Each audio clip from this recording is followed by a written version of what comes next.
Welcome to the Gems of Google Earth. In this series, I cover a number of images from Google Maps that have fascinating stories to tell, or at the very least, just look really cool.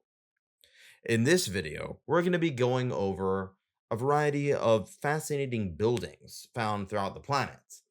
And for number one on the list, we are going to start off with Base Marambio in Argentina's territory of Antarctica. And yes, I do apologize for any terrible mispronunciation in advance.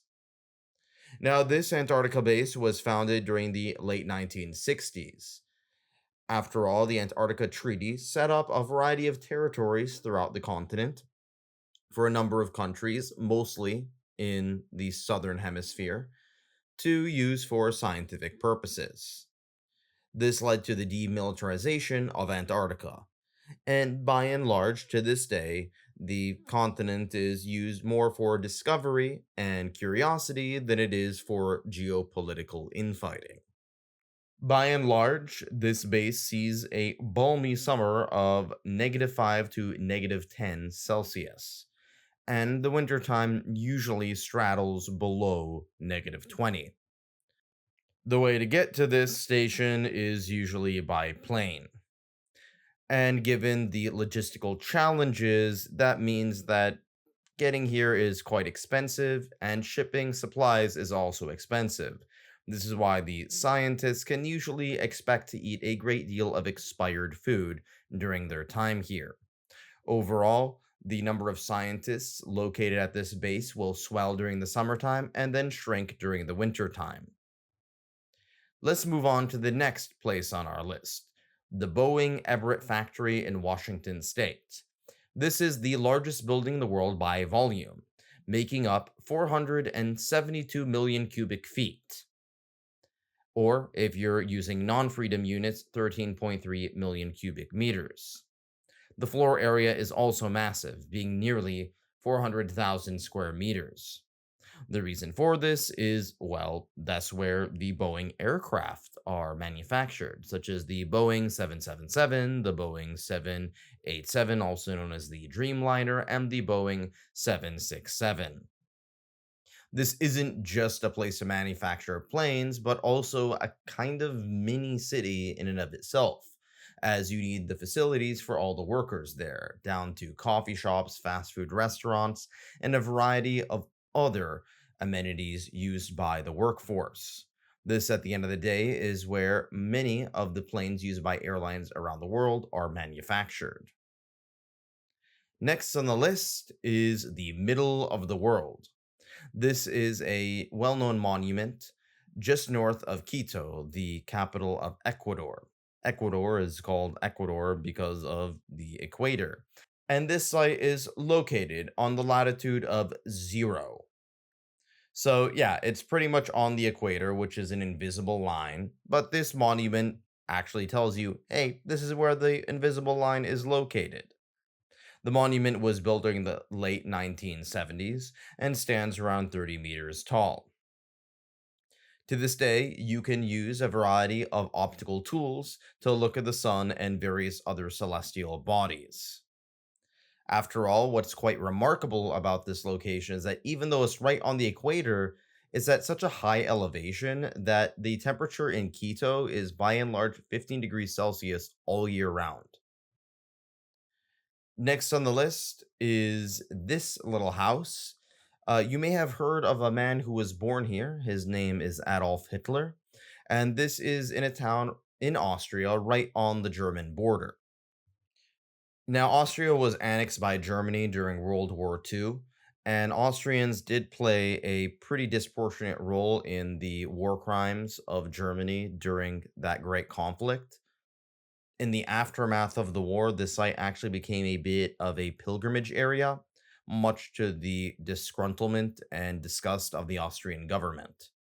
The Austrian government has turned this site into a museum and library to document and educate people about the war crimes committed by the man who once lived here. Now, before I get too harsh on the Austrians, I'll point to another house by another guy from the same country that you almost certainly have heard of. Arnold Schwarzenegger. This is the Arnold Schwarzenegger Museum in his hometown of Thal, Austria, and by and large is a museum celebrating the achievements of this man who moved to America and became one of the most famous people in the world, from bodybuilding to acting to even becoming the governor of California. Next on the list is Sapporo Beer Museum in, well, Sapporo. This is on the northern island of Hokkaido, Japan. It's the only museum in the country dedicated to the history of beer. By and large, Japan is not a big beer consuming country. It has its own unique history of alcohol involving sake, rice wine, etc. But with more and more influence coming from the West, dating back to the late 1800s, Japanese breweries began to pop up. And on this northern island, you got to see the Sapporo Brewery, which is by and large the most iconic brand of beer from Japan in the world, and arguably the most famous Asian beer in the world. Next on the list is Robben Island, which is a UNESCO World Heritage Site off the coast of Cape Town, South Africa. This island was notorious for harboring many prisoners who were protesting against the brutality of apartheid South Africa. The most famous prisoner here was, of course, Nelson Mandela, who spent decades in a prison simply for fighting against white supremacy. When Nelson Mandela was eventually freed and started the Truth and Reconciliation process, he actually invited one of his prison guards to attend the front seat of the event. Next on the list is Auroville or Auroraville in India. This was created during the 1960s in an area known as Tamil Nadu. It's very close to the city of Pondicherry, India, which was once a French colony. Now, this area is quite interesting because it involves a great deal of cultural synergy.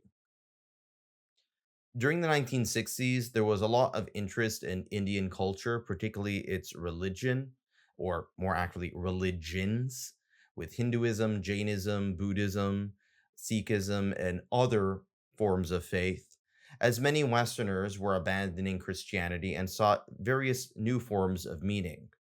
Many celebrities, most notably the Beatles, visited India around this time, and the hippie trail eventually arrived at India. As a result of this, you saw a quasi hippie commune built during the 1960s to celebrate universal spirituality, promoting harmony of all creeds and politics. Now, there have been occasional corruption scandals and abuse scandals that have come out of this community, but nonetheless, it is still celebrated for its emphasis on pluralism and ecological stability, combining the modern material world with ancient supernatural beliefs. Next on the list is in Chile. This South American nation holds the most important telescope in the southern hemisphere. This is located in the Atacama Desert. It's in northern Chile and it is the driest desert in the world.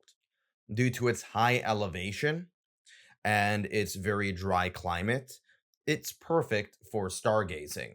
If you live in the northern hemisphere, which I'm assuming most of you do, you probably haven't seen the southern sky, and this is pretty much the best place to see it if you have the time and money. This, after all, is home to quote unquote the Very Large Telescope, which is an incredibly unoriginal name, as astronomers are pretty terrible at naming things when they're not ripping off the names from Roman gods and goddesses. Next on the list is a little bit less inspiring, and that is the oldest currently operating McDonald's restaurant. This is found in California in the city of San Bernardino. Now, the McDonald's brothers set up their first restaurant in San Bernardino, but eventually Ray Kroc would get in on the game, and Ray Kroc pretty much took over the company, founding the McDonald's Corporation and setting up his headquarters in Illinois. Eventually, the original restaurant would run out of business due to dispute between the McDonald's brothers and Ray Kroc, as Ray Kroc outcompeted them. To this day, though, Ray Kroc's first restaurant is still there with its beautiful golden arches, selling its golden McNuggets and fries and this would eventually spark a fast food revolution around the world. Last on the list is the Fish Roundabout in Dubai.